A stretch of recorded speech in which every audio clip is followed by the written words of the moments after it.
The divorce papers were a masterpiece of my own design. I didn't send them by email to be cold. I sent them for convenience, a final act of utter disrespect that I knew would reach him in the dusty, unforgiving desert where he played soldier. Subject line: let's be adults about this. 3 sentences. I hit send, a finality that felt better than any word I could have ever spoken to him. He was a staff sergeant with the 82nd Airborne, but here, in the real world, he was just a man I had systematically dismantled. My name is Sarah, and this is the story of how I didn't just get my life back, but how I made him pay for the years he stole from me. It didn't begin with an email. It began in the silence, the years of it. I met Mark in 2010. I was a nursing student, impressionable, naive. He was a hero, home from deployment, handsome and sure of himself. He talked about loyalty, about duty, about building a future together. I believed him. We were married 8 months later. I thought his deployments were a temporary sacrifice for a future we'd truly share. I didn't know that his uniform was his skin, his unit, his family, and I was just the pretty ornament he left on the mantelpiece. The army wasn't a job for him, it was an excuse to be gone, to be important, to escape the mundane reality of a wife who dared to ask for more than an occasional phone call. His deployments weren't just absences, they were years of my life lived in a state of suspended animation. I'd call, desperate for a connection, and he'd talk about missions and regulations. He never asked about my days, about my promotions at the dental office, about the growing emptiness in our 3-bedroom house in Spokane. I'd go to bed alone, wake up alone. I was tired of being the woman who stood on the sidelines, waving a flag that felt less and less like it belonged to me. It felt like a shroud. One year, on my birthday, I was home with a terrible flu. I had a fever, and the world was spinning. I called him from the base phone center, a shaky voice pleading for just one kind word. He was quiet for a moment, and then he said, "I have a briefing in 10 minutes. I'll call you later." He never did. That was the day I stopped being a military wife and started being a woman with a purpose. It was the day I decided to stop waiting and start acting. We bought our house in 2014, a modest place, but it was supposed to be ours. Mark got a VA loan, so the mortgage was in his name. But he added me to the deed because that's what married people do, a token gesture. Even then, it felt like his territory, a base of operations I was merely permitted to inhabit. His absences were a constant presence, a weight in every room. I'd try to tell him about the leaky faucet, the dog getting a new trick, anything to bridge the gap, and the line would go silent. It was always a conversation with a ghost. My parents left me some money when they passed. Not a fortune, but enough to pay off our student loans and create a cushion. I thought it would free us, make him see that there was more to life than the army. But he just banked it, untouched, for a rainy day. Always the careful soldier. I suggested we use it to travel, to remodel the kitchen, to live. He'd give me that flat, unreadable look and say, maybe next year, after the next tour. There was always a next tour, always an excuse. The army wasn't a job he was killing time at. It was his sanctuary, and I was outside the wire. By 2019, I was done. Done with the waiting, done with the pretending, done with being the patient wife. I started working late at the dental office, not because of extra tasks, but because the office was less empty than the house. I got a gym membership. Not to work out, but to have a space that was unequivocally mine. New clothes, new friends. Melissa, who divorced her own military husband and was living her best life now. They encouraged me to break free. Mark saw the changes. He suggested counseling, his voice devoid of emotion. I told him we were fine. He just let it go. That's Mark. He never fights for anything he doesn't consider a mission. And I wasn't a mission anymore. My gut told me it was time. Time for more than just escaping. It was time for him to feel what I had felt. That cold, calculated abandonment. I started setting things in motion. I changed my phone passwords, not just for privacy, but to prepare my defenses. I knew Mark was a creature of habit and control. He'd have his little precautions, but I was going to be better. Then I met Ethan. He came into the dental office a couple of times. Charming, yes, but more importantly, he was desperate. And he had a past, a record of fraud, connections to a real estate agent named David Carter, a history of targeting vulnerable spouses. He saw me as a way to get rich. I saw him as a weapon. He poured out his sob stories, and I poured out mine. The lonely wife, abandoned by her warrior husband, desperate for a new life. He fell right into my trap. I gave Ethan my parents' information, the modest inheritance, the house deed. Mark has it all tied up, I told him, playing the damsel in distress. Ethan's eyes lit up. He saw a financial score. I saw a way to hurt Mark in the only place he cared about, his wallet and his carefully constructed life.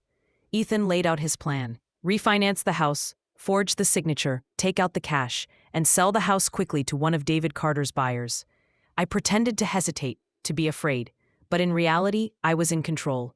I was taking every detail, every name, every step, and memorizing it.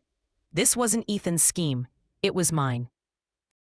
I spent weeks meticulously planning. I knew Mark had his own quiet moves. His separate bank account, his secured documents, his home security cameras.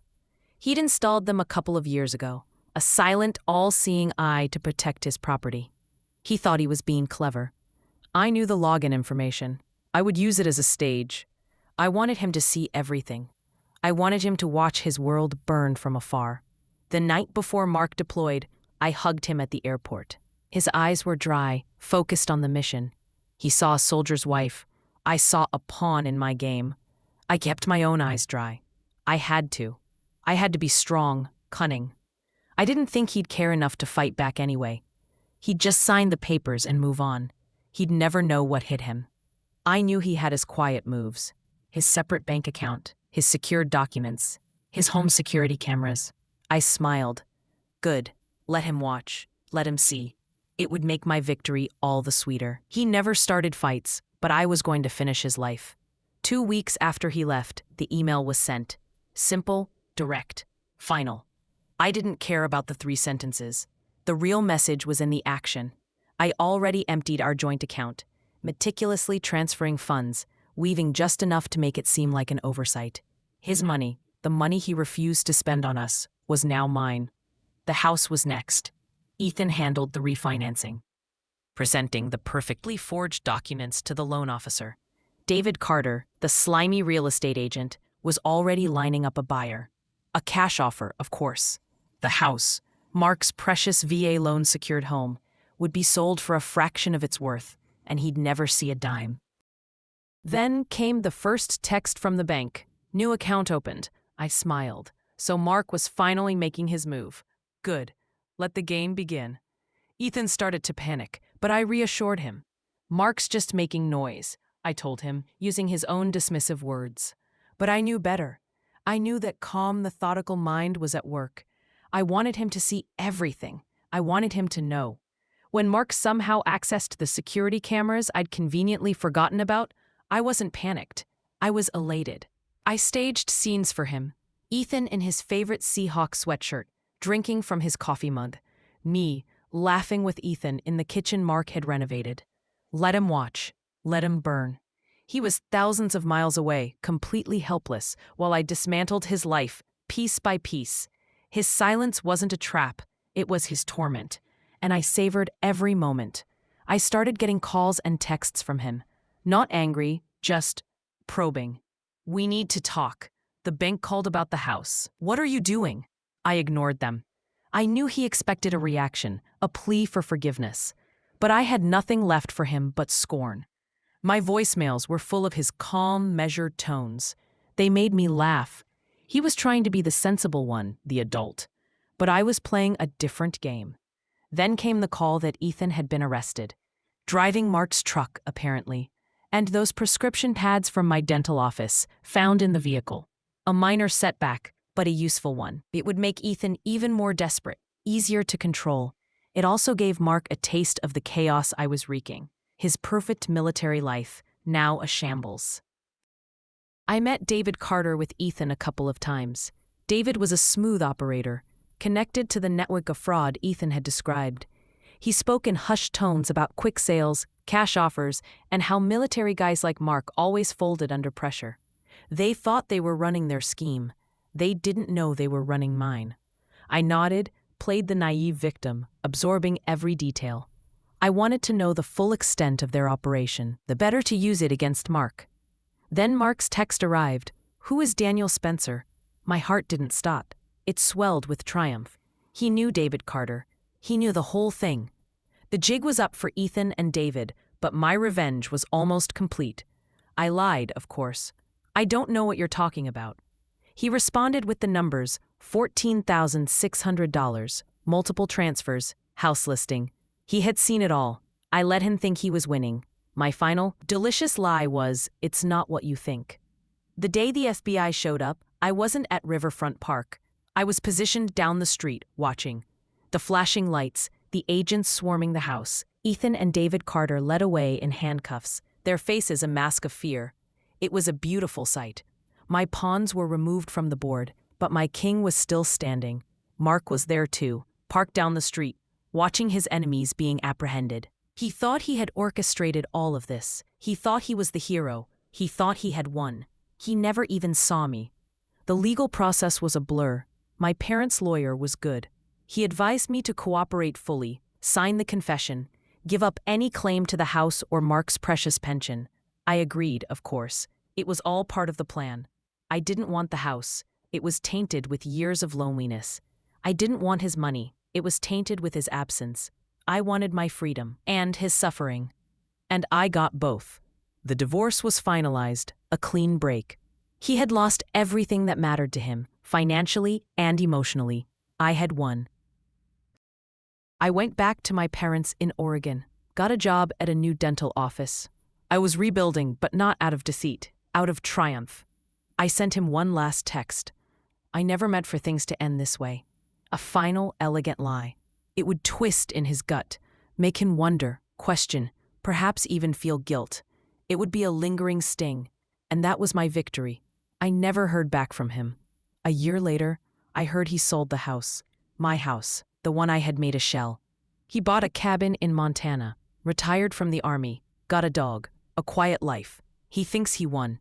He thinks he found peace, but he lost everything that defined him. His home, his marriage, his sense of control. He lost it all. As for me, I'm not waiting anymore. I'm building something new, something that can't be stolen or forged or betrayed. Thank you, and let me know in comments how you like the story. Which part was the most interesting and what kind of revenge stories you like. Subscribe for weekly interesting revenge stories.